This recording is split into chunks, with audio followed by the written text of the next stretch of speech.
오늘은 지난번에 이어서 출애굽기 19장 7절부터 마지막 절까지 해보도록 하겠습니다.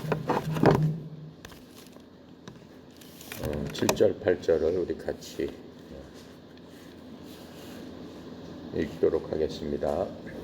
모세가 내려와서 백성의 장로들을 불러 주께서 자기에게 명령하신 그 모든 말씀을 그들 앞에 진술하니 백성이 일제히 응답하여 이르되 주께서 명령하신 대로 우리가 다 행하리이다. 모세가 백성의 말을 주께 전하매. 자, 이제 지난번 시간에 하나님께서 그 백성들을, 이스라엘 백성들을 구원하시고 그 백성들한테 놀라운 은혜의 말씀을 주셨죠. 6장에 보니까는 뭐라고 말씀하세요? 너희가 내게 대하여 제사장 나라가 되고 거룩한 백성이 된다고 그랬어요. 그렇게 하면서 그 말을 백성들한테 전해라. 얼마나 복된 얘기예요. 제사장 나라라는 얘기는 하나님 앞에 모든 것들을 북을 비는 그러한 통로가 될 수 있는, 축복의 통로가 되는 그러한 존재로서 이스라엘을 세워주겠다라고 하고, 동시에 거룩한 백성이 된다고 그랬으니까는 이 세상의 다른 민족과는 구별되는 놀라운 은혜를 받는, 하나님께서 직접 관리를 해주시는 그러한 백성으로 내가 삼아줄 테니까는 너 빨리 가서 백성들한테 전해라. 그랬더니 이제 그 말씀을 그대로 백성들한테 이제 지도자들을 다 모아놓고 이제 그렇게 얘기를 했습니다. 그렇게 얘기를 했더니 얼마나 좋아요. 백성이 8절을 보니까 모두 응답해서 주께서 명령하신 대로 우리가 다 하겠습니다 라고 한결같은 목소리로 이제 말씀을 청종한 거죠. 자, 그런데 우리가 이스라엘 백성들을 대한 하나님의 그 인자하심, 은혜, 하나님의 사랑, 그런 것들을 쭉 봐왔습니다. 봐왔고 하나님께서 어떻게 해주겠다라고 말씀하신 대로 실제로 행하는 것들도 이스라엘 백성들은 너무나 잘 알고 있고, 그 현재까지도 하나님께서 아침 저녁으로 먹이시는 것만 봐도 그 현실적으로 그들이 깨달을 수 있는 것은 명확한 거죠. 자, 명확한 건데, 모세가 하나님의 말씀이 전해졌을 적에는 전부 다 응답했다고 했어요. 하지만 하나님께서 그들 마음이 그렇지 않다는 것을 하나님께 알고 계셨어요. 말은 그렇게 하지만 마음 자체가 마귀들을 갖다가 쫓고 마귀의 생각을 갖고 있구나라고 하는 것을 하나님께서 알고 계세요. 그게 어느 구절에 있냐면 신명기 5장 27절부터 29절에 보면은 이 말씀에 대해서 그들이 생각하는 것을 하나님께서 걱정하시는 게 이제 나오고 있습니다. 신명기 5장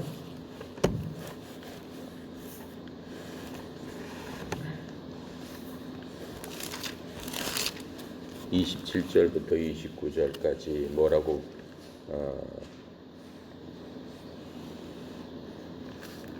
돼 있냐면은 27절부터 29절 읽어볼게요. 당신은 가까이 나가서 우리 하나님 주께서 하시는 말씀을 다 듣고 우리 주께서 당신에게 이르시는 것을 다 우리에게 전하소서. 우리가 듣고 행하겠나이다 하였느니라. 그렇게 했죠. 주께서 너희가 내게 말할 때 너희가 말하는 소리를 들으신지라. 주께서 내게 이르시되 이 백성은 내게 말하는 그 말소리를 내가 들은즉 그 말이 참 옳도다. 다 순종하겠습니다라고 했으니까는 참 옳은 얘기를 이 백성이 한다. 다만 하나님의 마음이 여기서 나오는 거예요. 그들이 항상 이 같은 마음을 품어 나를 경외한다는 것은 두렵고 떨리는 그런 마음을 가져야 된다라고 하는 거죠. 그래서 내 모든 명령을 지켜서 그들과 그 자손이 영원히 복받기를 원하노라.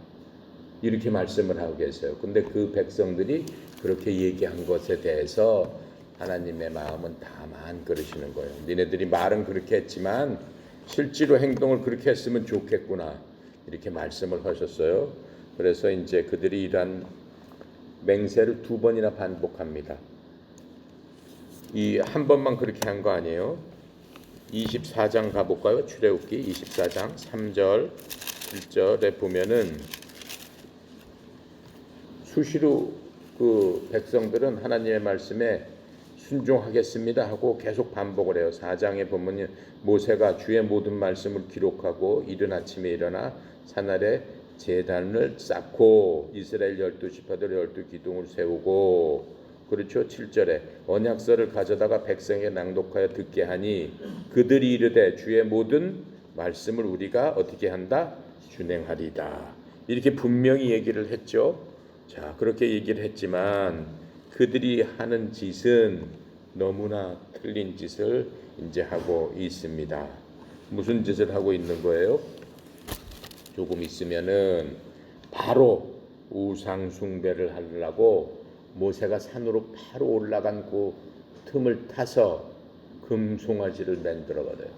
그리고 금송아지를 보면서 저 금송아지가 우리를 이집트에서 건져낸 신이다 이렇게 얘기를 해요.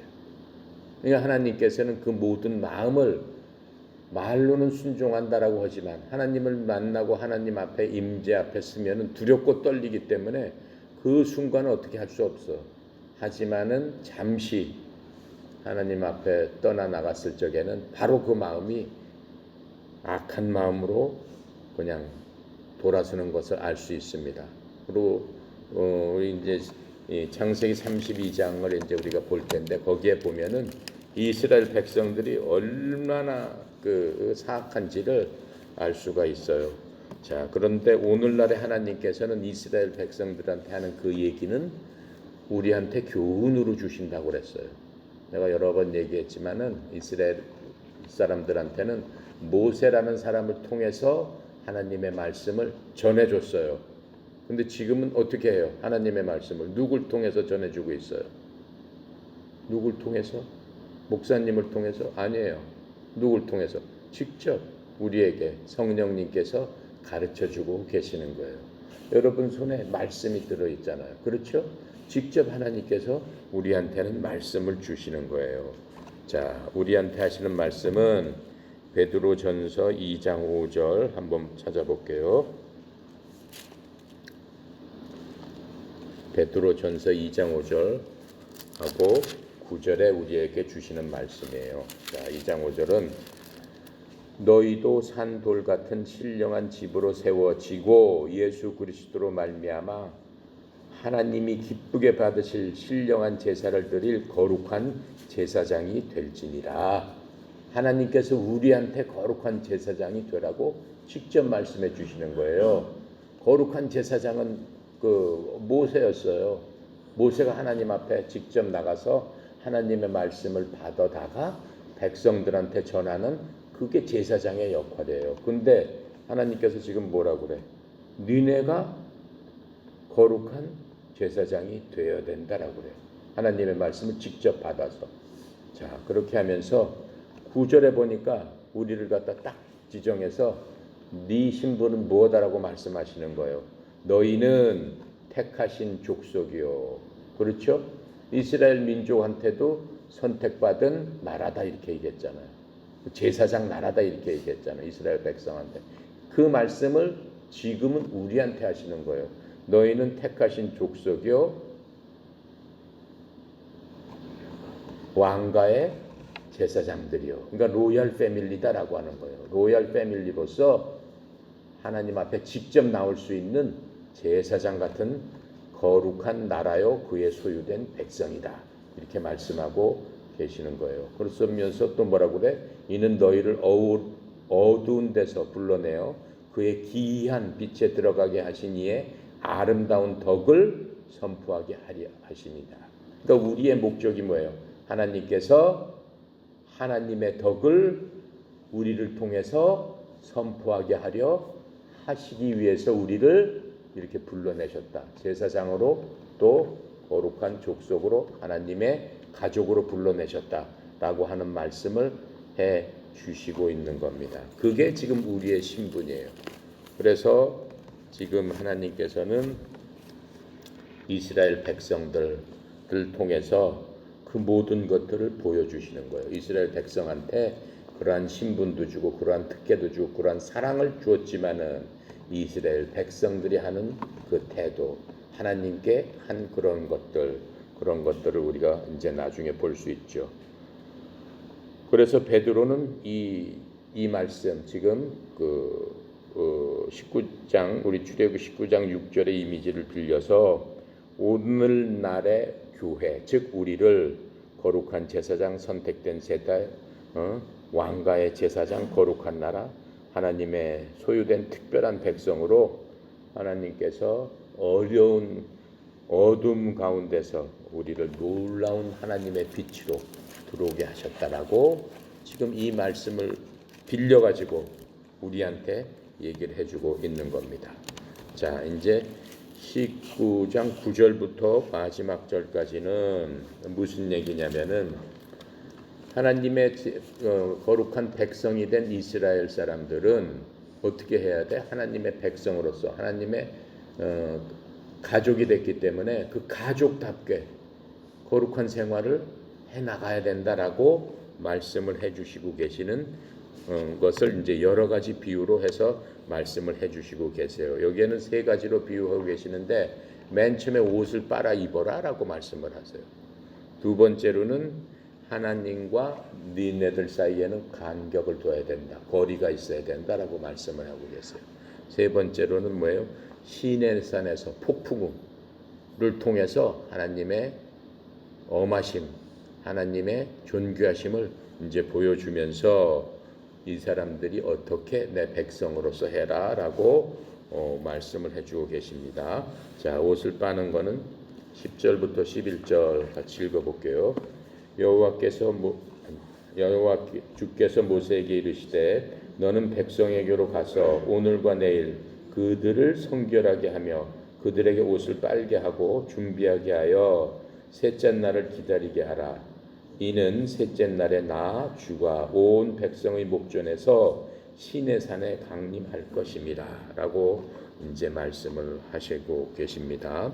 자, 그리고 이 옷을 빠는 그 규절은 또 14절 15절도 같이 읽어볼게요. 같은 말씀이에요.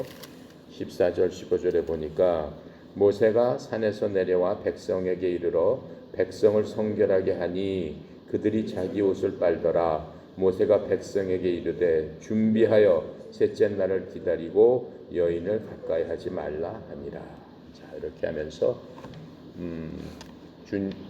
주님께서 모세에게 주신 말씀대로 옷을 빨라라고 말을 합니다.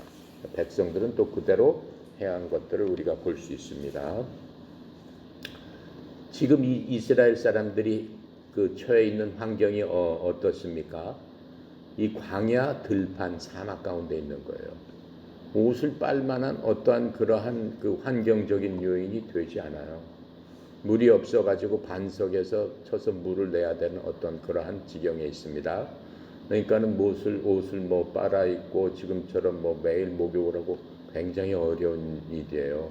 뭐 부자나 돼야지만 옷을 몇 벌 갖고 그 이집트에서 그 탈출해서 나왔을 것이고 일반 백성들, 많은 백성들은 굉장히 어려운 환경에 있죠. 그럼에도 불구하고 옷을 세탁해서 갈아입어라 라고 하는 말씀에 따라서 그들이 그렇게 갈아입는 것들을 볼 수 있습니다.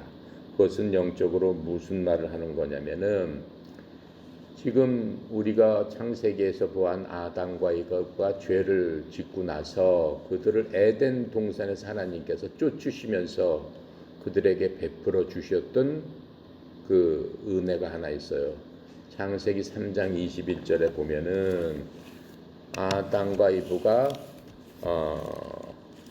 범죄를 하고 나서 하나님께서 그들을 쫓아내는 과정들을 우리가 보았죠. 근데 쫓아내실 적에 그냥 보내시지 않습니다.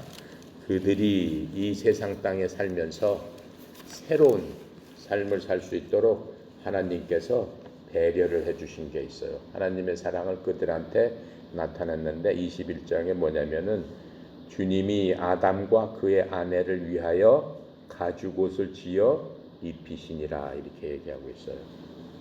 그냥 벌거벗은 채로 이렇게 내려보내지지 않으시고 가죽옷을 지어서 입혀 보내셨어요. 가죽 옷을 지어서 입으면 여러 가지 뭐 많은 뜻이 있지만은 이것처럼 새로운 삶을 살 수 있도록 하나님께서 예비하고 준비해라라고 하시는 겁니다. 그러니까 아담과 이브가 쫓아내게 된 것들은 본인들이 하나님의 말씀을 불순종함으로 말미암아 범죄를 해서 그렇게 된 거죠. 그러니까는 범죄라는 거는 첫 번째 제일 큰 범죄가 하나님의 말씀을 안 믿는 거예요. 그게 하나님한테는 가장 큰 범죄. 사람 죽인 것보다 하나님의 말씀을 안 믿는 게 범죄예요. 그렇죠? 악한 거라고 하나님은 말씀하고 계시는 겁니다. 그리고 아무리 뭐 하나님의 눈으로 봤을 적에는 그 사람의 인격이 어떻고 뭐하든 하나님의 말씀에 순종하면 그 사람은 선한 사람인 거예요. 그러니까 선한 일하고 선한 사람하고는 틀린 거예요. 선한 일을 해야지 선한 사람이 되는 것이 아니고 아무리 선한 일을 많이 해도 예를 들어서 여러분 마더 테레사 하면은 인도 캘커타에서 빈민굴에서 수십 년 동안 고아하고 그 인도 사람들을 위해서 일생을 사역하다가 죽은 분 아니에요? 그 사람은 선한 일의 대명사예요. 그래서 이제 사람들이 그 테레사 수녀를 굉장히 높게 치는 거죠. 그 사람이 한 일은 뭐예요? 선행을 한 거예요. 근데 그 사람이 죽을 때 무슨 얘기를 했을까요? 천국에 가겠습니까? 모릅니다라고 했어요. 죽어봐야 합니다라고 했어요. 선한 사람이 아니다라고 하는 거예요. 하나님의 눈에는. 그렇죠? 선한 일하고 선한 사람하고는 틀린 거예요. 하나님께서 선하다라고 말씀하시는 거는 하나님을 믿는 자는 선한 거고 하나님을 안 믿는 자는 악한 거예요. 그러니까 하나님께서는 이제 그런 뜻에서 그 말씀을 하고 계시고 이 사람들이 옷을 빨아 입다라고 하는 거는 선한 사람이 돼야 된다라고 하는 거예요. 지금부터는 선한 사람으로서 새로운 시작을 해야 된다라고 하나님께서 말씀하고 계시는 것을 알 수가 있습니다. 그 얘기를 신약에서는 뭐라고 얘기하고 있을까요? 신약에서는 요한일서 1장 9절에 보니까는 뭐라고 얘기를 하고 있냐면은 만약 우리가 우리 죄를 자백하면 그 자백한 사람은 하나님께서는 미쁘시고 의로우사 우리의 죄를 사하시며 우리를 모든 불의에서 깨끗하게 하실 것이요 이렇게 말씀하고 계시는 거예요. 그게 옷을 빨아 입는 그런 거예요. 우리한테는. 그렇죠? 우리가 죄를 질 때마다 옷을 빨아 입어라라고 하시는 거예요. 지금 우리가 옷을 영적으로 빨아 입는다면 어떻게 하는 게 옷을 빨아 입는 거예요? 죄를 지었으면 바로 죄를 자백하고 하나님 앞에 하나님 제가 이런 죄를 졌습니다. 하나님의 마음을 아프게 하고 하나님 말씀대로 살지 못했습니다. 불순종했습니다. 주님 용서해 주세요. 예수님의 보혈로 다시 한번 내 죄를 씻어주세요. 우리의 죄성을 씻어주신 그 보혈로 내가 지은 이 죄도 씻어주세요. 이렇게 했을 적에 빨아지고 회복된다라고 하는 거예요. 그렇죠? 그래서 우리한테는 그런 말씀을 주셨음을 우리가 알 수 있습니다. 자, 그렇게 하고 또 성경에 보니까 하나님과 백성 사이에 거리를 둬라라고 하는 이제 말씀이 있죠. 12절 13절입니다. 너는 백성을 위하여 주위의 경계를 정하고 이르기를 너희는 산과 산에 오르거나 그 경계를 침범하지 말지니 산을 침범하는 자는 반드시 죽임을 당할 것이라. 그런 자에게는 손을 대지 말고 돌로 쳐 죽이거나 화살로 쏘아 죽여야 하리니 짐승이나 사람을 막론하고 살아남지 못하리라 하고 나팔을 길게 불거든 산 앞에 이를 것이니라 하라. 이렇게 말씀하셨습니다. 그리고 20절부터 25절까지도 지금 그 말씀이에요. 같이 읽어봅시다. 20절 여호와께서 시내산 곧 그 산 꼭대기에 강림하시고 모세를 그리로 부르시니 모세가 올라가며 주께서 모세에게 이르시되 내려가서 백성을 경고하라. 백성이 밀고 들어와 나에게로 와서 보려고 하다가 많이 죽을까 하노라. 또 주께서 가까이 하는 제사장들에게 그 몸을 성결히 하게 하라. 주가 그들을 칠까 하노라. 모세가 주께 아뢰되 주께서 우리에게 명령하여 이르시기를 산 주위에 경계를 세워 산을 거룩하게 하라 하셨사온즉 백성이 시내 산에 오르지 못하리이다. 주께서 그에게 이르시되 가라 너는 내려가서 아론과 함께 올라오고 제사장들과 백성에게는 경계를 넘어 주께 올라오지 못하게 하라. 내가 그들을 칠까 하노라. 모세가 백성에게 내려가서 그들에게 알리니라 하면서 이제 요 두 구절은 하나님과 백성 사이의 간격을 둬라라고 말씀을 모세한테 하고 계시는 겁니다. 자, 왜 그럴까요? 왜 백성과 이렇게 둬야 될까요? 그 구절은 하나님께서는 하나님의 특성이 뭐라고 그랬죠? 거룩하신 분이라고 그랬어요. 하나님은 사랑이시고 하나님은 공의로우시고 하나님은 순수하시고 하나님은 절대적인 권능을 갖고 계시고 파워를 갖고 계시고 능력이 있으시고 얼마이티 가드고 다 이런 거 다 맞지만은 그 중에서도 하나님을 대표할 수 있는 하나님을 얘기해라라고 하면 하나님은 거룩한 분이다라고 한마디로 요약할 수 있습니다. 거룩하다라는 얘기는 이 세상과 구별되어 있다라고 하는 겁니다. 무엇과 구별되어 있다라고 하는 게 거룩의 뜻입니다. 근데 그 거룩 안에는 제가 조금 아까 얘기했던 하나님의 그 특성들이 다 포함되어 있는 겁니다. 그래서 하나님께서는 죄악과 가득한 사람 사이의 거리를 가르쳐주고 계시는 겁니다. 그러니까 하나님께서는 이 죄악 많은 이 사람들이 순수하고 공의롭고 완전 무죄하신 하나님 앞에 오는 것들을 하나님께서는 용납을 못하는 거예요. 그러니까 하나님은 이 죄악이라는 것 자체를 용납을 못하시는 분이세요. 그러니까는 하나님이 하나님 자신도 모르는 사이에 죄악을 멸해버리시기 때문에 그 죄를 있는 사람을 보자마자 죽일 수밖에 없다라고 하는 거예요. 그러니까 우리가 읽은 대로 내가 그들을 멸해버릴까 본인 스스로 그렇게 생각을 하시는 거예요. 그러니까 하나님의 특성에 반하는 그런 모습을 갖고 하나님 앞에 나올 수 없다라고 하는 거죠. 절대 용납이 안 된다라고 하는 것들을 얘기하고 있습니다. 그래서 이제 우리가 나중에 보면은 아론이 제사장이 되고 그 아들들이 그 제사장으로서 그 역할을 하고 있습니다. 그러니까 아론이 하나님하고 같이 이렇게 그 모세하고 같이 움직였기 때문에 얼마나 그 소중하고 귀한 종이겠어요. 그럼에도 불구하고 그 아들 둘이 제사장 역할을 실수하면서 바로 그 자리에서 하나님께서 죽이십니다. 그건 거룩함을 잊어버린 그 사람들에 대해서는 하나님께서 용서를 안 하시고 죽이시는 것들을 우리가 볼 수 있어요. 근데 이 간격을 두고라고 하는 얘기는 이제 어디서부터 우리가 또 관계가 있는 얘기냐면은 구약에 하나님 앞에 예배드리고 하나님 앞에 제사 드리는 그 과정에서 우리가 하나님의 그 말씀을 알 수 있습니다. 구약의 예배 구조는 어떻게 되어 있냐면은 인간의 죄악에 대한 문제예요. 모든 예배하고 모든 제사는 인간의 죄에 대해서 속죄를 하기 위해 목적으로 드려지는 겁니다. 그래서 인간의 죄악과 하나님의 다름을 강조하고 있는 거예요. 하나님은 다른 분이다라고 하는 것들을 계속적으로 강조하고 있는 겁니다. 그래서 하나님께서 이제 조금 있으면은 바로 뭐가 나와요?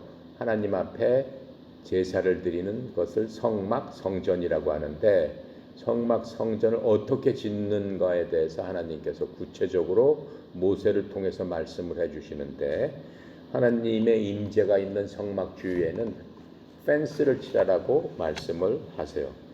즉 울타리를 치고 또 그 성소 안에 특히 하나님의 임재, 하나님의 영광이 있는 곳은 그 그 성소 안에서도 따로 구분을 해서 성소와 지성소 사이에 휘장을 쳐라라고 또 말씀을 하고 계세요.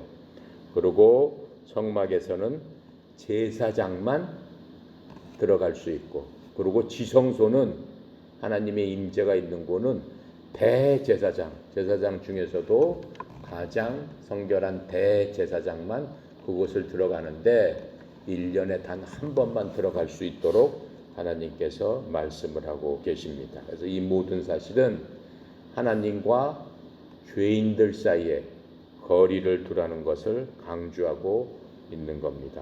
그래서 이 신약에서는 어떨까요? 구약에서는 펜스, 그 다음에 지성소를 가리는 휘장, 그렇죠? 이 모든 것들, 그 다음에 사람들은 성막에 들어가지 못해요. 성막 바깥 뜰에 있어야 돼요. 성막 안에 들어서 제사를 집행하는 사람들은 선택된 제사장, 그리고 하나님의 임재 가운데 들어갈 수 있는 사람은 그 중에서도 단 한 사람, 대제사장, 그것도 1년에 단 한 번, 이렇게 완전히 구분을 해놨지만은 지금 우리 같은 경우는 어때요? 하나님께서 반대로 가까이 오라라고 하시는 거예요. 그러니까 완전히 구약하고 지금하고는 틀린 거죠. 내 속으로 들어와라, 가까이 와라, 가까이 와라, 계속 이렇게 말씀을 하고 계시는 것을 볼 수 있습니다. 어디서 볼 수 있을까요? 직접 하나님의 아들이 육체로 이 땅으로 오셔서 이 땅에서 인간과 같이, 죄된 인간과 같이 사셨다라고 하는 거예요. 구약에서는 그런 일이 있을 수 있어요? 전혀 있을 수 없는 거 아니에요. 지금 가까이 가도 하나님께서 죽여버리시는데 어떻게 죄가 하나도 없으신 그 하나님께서 인간 사이에서 죄악 가운데서 사셨었고, 그게 신약의 하나님의 은혜다라고 하는 거예요. 요한복음 1장 14절에 그렇게 나와 있죠. 요한복음 1장 14절에 보면은 하나님께서 이제 우리 속에서 사시는 것을 말씀을 하고 계세요. 말씀이 육신이 되어 우리 가운데 거하심에 우리가 그의 영광을 보니 아버지의 독생자의 영광이요 은혜와 진리가 충만하더라. 육신이 돼서 하나님께서 우리 사이에 거하셨음을 지금 말씀을 해주시고 계세요. 그리고 그 이름을 뭐라고 그래요? 그 이름을 임마누엘이라 하라라고 말씀하고 계십니다. 그 말씀은 어디에 있어요? 마태복음 1장 23절에 있어요. 그러면서 하나님의 이름도, 예수님 오신 하나님의 이름도 알려주셨어요.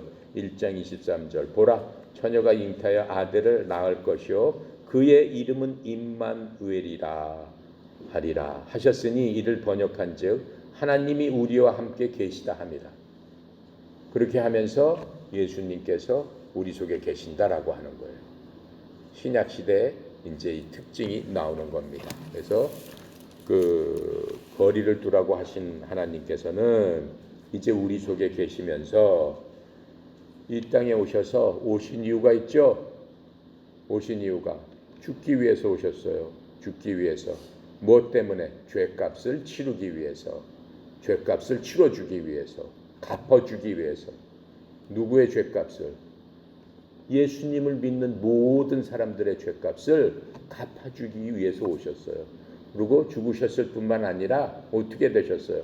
다시 무덤에서 부활하셔서 하나님께서 새로운 생명을 우리한테 부활하심으로 말미암아 주신 겁니다. 그래서 예수님은 하나님의 임재 안에서 사는 새로운 방법을 신약시대 사람들한테 열어주신 거예요. 구약시대에는 하나님께 멀리 있어야 된다라고 하는데 이제는 그게 아니다. 하나님과 같이 살아야 된다라고 하는 것을 열어주셨습니다. 그게 히브리서 10장 1절부터 25절까지 있고 또 히브리서 12장 18절부터 29절까지 하나님께서 같이 사는 방법을 말씀해주고 계시는 겁니다. 히브리서 12장 볼게요. 중요한 거니까.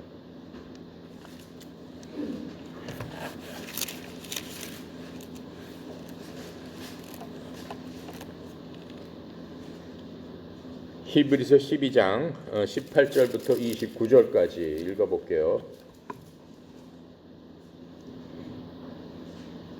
너희는 만질 수 있고 불이 붙는 산과 침침함과 흑암과 폭풍과 나팔 소리와 말하는 소리가 있는 곳에 이른 것이 아니라 그 소리를 듣는 자들은 더 말씀하지 아니하시기를 구하였으니 이는 짐승이라도 그 산에 들어가면 돌로 침을 당하리라 하신 명령을 그들이 견디지 못함이라. 그 보이는 바가 이렇게 무섭기로 모세도 이르되 내가 심히 두렵고 떨린다 하였느니라. 그러나 너희가 이른 곳은 시온산과 살아계신 하나님의 도성인 하늘의 예루살렘과 천만 천사와 하늘에 기롯한 장자들의 모임과 교회와 만민의 심판자이신 하나님과 및 온전하게 된 의인의 영들이라. 새 언약의 중보자이신 예수와 및 아벨의 피보다 더 나은 것을 말하는 뿌린 피니라. 너희는 삼가 말씀하시는 일을 거역하지 말라. 땅에서 경고하신 일을 거역한 그들이 피하지 못하였거든 하물며 하늘로부터 경고하신 일을 배반한 우리일까 보냐. 그때에는 그 소리가 땅을 진동하였거니와 이제는 약속으로 이르시되 내가 또 한번 땅만 아니라 하늘도 진동하리라 하셨느니라. 이 또 한 번이라 하심은 진동하지 않은 것을 영존하게 하기 위하여 진동할 것을 곧 만드신 것들이 변동된 것을 나타내심이라. 그러므로 우리가 흔들리지 않는 나라를 받았은즉 은혜를 받자. 이로 말미암아 경건함과 두려움으로 하나님을 기쁘시게 섬길지니 우리 하나님은 소멸하는 불이심이니라 라고 말씀하시면서 그 모세 때하고 이 신약 때를 비교하시면서 우리는 하나님 앞에 나가서 하나님의 임재 가운데 있어야 된다라고 하는 것들을 이제 말씀해주고 계시는 겁니다. 자, 그리고 16절부터 19절까지 해봅시다.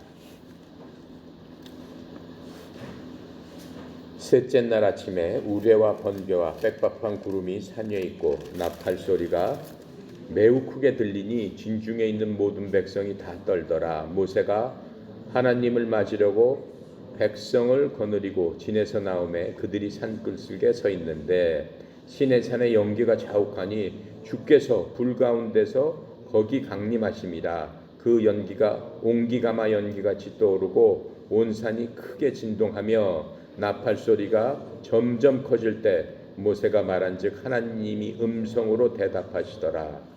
자, 이제 드디어 하나님께서 시내산에 강림하시는 것들을 우리가 볼 수 있습니다. 이 규절은 20장 18절하고 20절하고 또 연결됩니다. 20장에 18절과 20절 그렇게 되니까는 이제 18절 20장 18절부터 20절까지 볼게요. 뭇 백성이 우레와 번개와 나팔 소리와 산의 연기를 본지라. 그들이 볼 때 떨며 멀리 서서 모세에게 이르되 당신이 우리에게 말씀하소서 우리가 들으리이다. 하나님이 우리에게 말씀하시지 말게 하소서 우리가 죽을까 하나이다. 모세가 백성에게 이르되 두려워하지 말라. 하나님이 임하심은 너희를 시험하고 너희로 경회하여 범죄하지 않게 하려 하심이니라.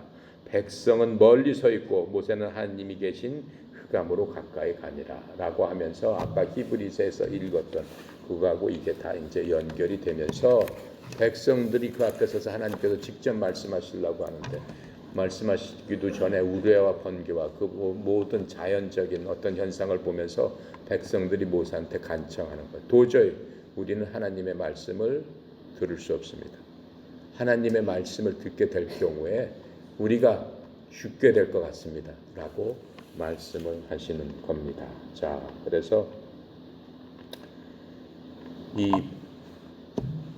성경에서 폭풍우는 가끔가다 이제 때때로 하나님의 힘과 하나님의 임재를 상징하는 것으로 나타납니다. 시편 18편 1편부터 18편 1편부터 18편 볼게요. 18편 1절부터 15절까지 이제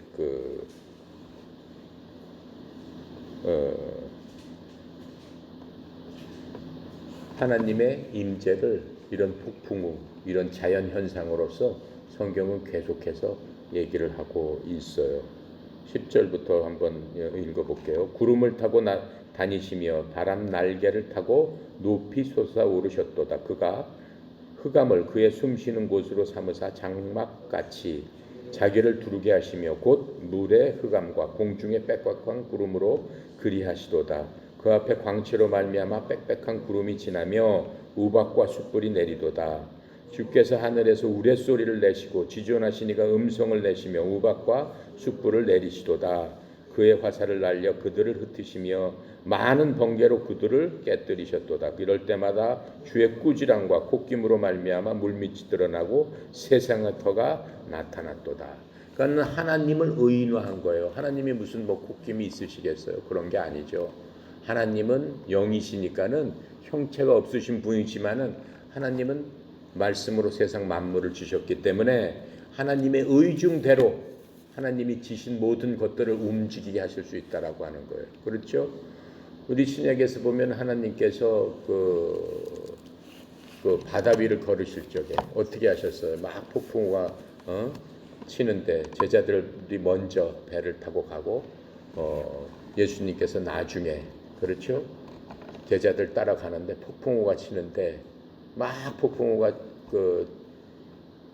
치는데 걸어오시는 것을 보고 제자들이 유령이다라고 얘기하지 않습니까? 그러면 베드로가 뭐라고 그래? 진짜 주님이시면은 저도 한번 걷게 해주세요 했더니 뱃속에 배 타고 있는 베드로한테 와라 그랬더니 베드로가 어떻게 했어요? 배에서 딱 내려가지고 바닷물을 짚었죠. 그렇죠? 맨 처음에는 짚었어요. 주님만 바라봤을 적에. 근데 이 바닷물 딱 보니까 너무 무서운 거야. 마음이 무서움에 싹 들어가면서 베드로가 싹 빠지기 시작했죠. 그렇죠? 주님께서 딱 바로 건드시면서 바다야 잠잠해라. 근데 바다가 바로 어떻게 됐어요? 잠잠해졌잖아요. 그렇죠? 그래서 베드로가 베드로한테 뭐라고 그러셔? 믿음이 적은 자야. 왜 무서워하느냐? 하나님께서 이렇게 말씀하신 것을 우리가 볼 수 있습니다. 자, 그래서 이 폭풍우나 자연 이런 모든 것들은 하나님의 손에 있고 하나님께서 모든 것들을 지으셨기 때문에 하나님께서 이것들을 자연 환경으로서 계속 사용을 하십니다. 그래서 우리가 지금 시편에서 읽은 것처럼 구름이나 어둠이나 또 천둥, 번개, 지진, 이런 불, 이런 모든 것들은 위대하신 하나님을 나타내는 어떤 그런 것들로 쓰여지는 것들을 우리가 성경에서 볼 수 있습니다. 그래서 이것들로 하여금 하나님께서 아까 시편에서 본 것처럼 인간 마음속에 거룩한 경외심을 일으킨다라고 하는 거예요. 그러니까는 우리가 하나님 앞에 나갔을 적에 제일 먼저 우리가 가져야 될 거는 하나님은 두렵고 떨린 분이다라고 우리가 하나님을 알아야 됩니다. 두렵고 떨릴 수밖에 없는 게 아까 오늘 얘기한 것처럼 하나님과 우리 사이에는 간격이 있기 때문에 그렇다. 그 간격은 뭐야? 하나님은 거룩한 분이고 전혀 죄가 없으신 분이고 순수한 분이시고 그 다음에 공의로운 분이시고 우리 인간은 전혀 반대 그런 상황에 처해 있기 때문에 하나님 앞에 가까이 갈 수가 없다. 그것을 그 간격을 경외심이다라고 얘기하고 있는 겁니다. 자, 그리고 우리가 아까 히브리서에서 봤듯이 하나님하고 말씀하고 하나님의 그 옆에서 계속 하나님하고 소통했던 모세도 그 모든 광경을 보고 떨며 두려워했다라고 얘기를 하고 있죠. 그래서 하나님께서 우리 백성들한테 말씀하시는 거는 하나님의 법규를 아는 것이 가장 지혜로운 것이다라고 얘기하고 있어요. 가장 지혜로운 사람이 되기 위해서는 여러분은 특히 젊은 사람들이니까 잠언 1장 7절의 말씀을 마음속에 깊이 새겼을 적에 하나님께서 여러분들을 지혜로운 사람으로 만드시고 여러분을 지혜롭게 쓰실 수 있는 그러한 도구가 될 수 있습니다. 잠언 1장 7절은 뭐라고 말씀하시냐면은 주를 경외하는 것이 지식의 근본이거늘 미련한 자는 지혜와 훈계를 멸시하느니라 이렇게 말씀하고 계세요. 그러니까 하나님을 두렵고 떨림으로 하나님을 섬기는 것이 모든 지혜의 근본이다라고 얘기하는 거예요. 무슨 얘기예요? 그렇게 하나님을 두렵고 떨리게 생각하는 사람은 하나님의 말씀을 순종할 수밖에 없잖아요. 그렇죠? 여러분 학교 다닐 때 훈육 선생님 엄청 무섭잖아. 지각하면은 엎드려 뻗쳐 시키고 청소시키고 때리고 굉장히 혼내잖아요.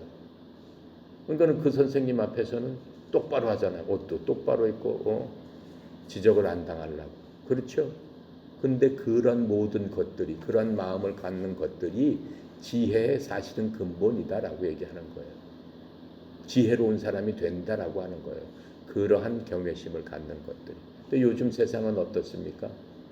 내버려두고 방종하고 그냥 선생님도 귀찮으니까 내버려두고, 애들은 선생님 훈육하면 뭐라 그래? 바로 고발했었고. 지혜가 없는 거죠. 지혜가 없는 세상이 돼버린 거죠. 하나님을 경외할 줄 모르는 그러한 세상이 돼버린 거죠. 안 된다라고 하는 거예요. 그러면서 뭐라 그래? 훈계를 멸시하면 안 된다라고 하는 거예요. 훈계를 멸시하는 게 어리석은 자의 특징이다라고 얘기하는 거예요. 자, 오늘은 여기까지 하고 마치겠습니다. 감사하시고 거룩하신 하나님 아버지, 참으로 은혜 감사합니다.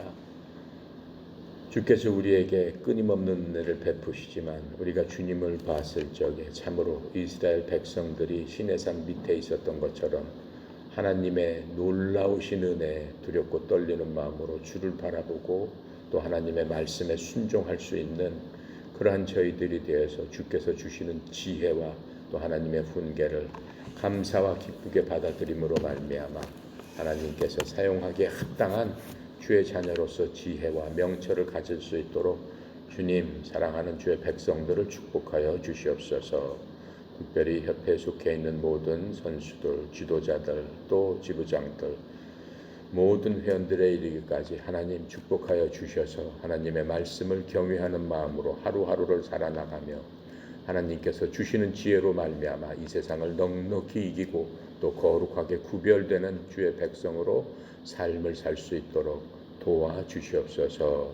특별히 송영희 사장님 하나님 축복하여 주셔서 협회를 이끌어 나가는데 어려움이 없도록 주님 도와주시옵소서. 이 어려운 가운데서도 우리 협회가 단단히 하나님 말씀에 올바로 서서 한 발짝 한 발짝 내딛을 때마다 주의 영광 드러내는 그러한 주의 사랑하는 하나님의 귀한 백성들 삼아 주시옵소서. 오늘 하루도 주께 의탁드립니다. 감사드리며 우리 주 예수 그리스도 이름으로 기도드렸습니다. 아멘.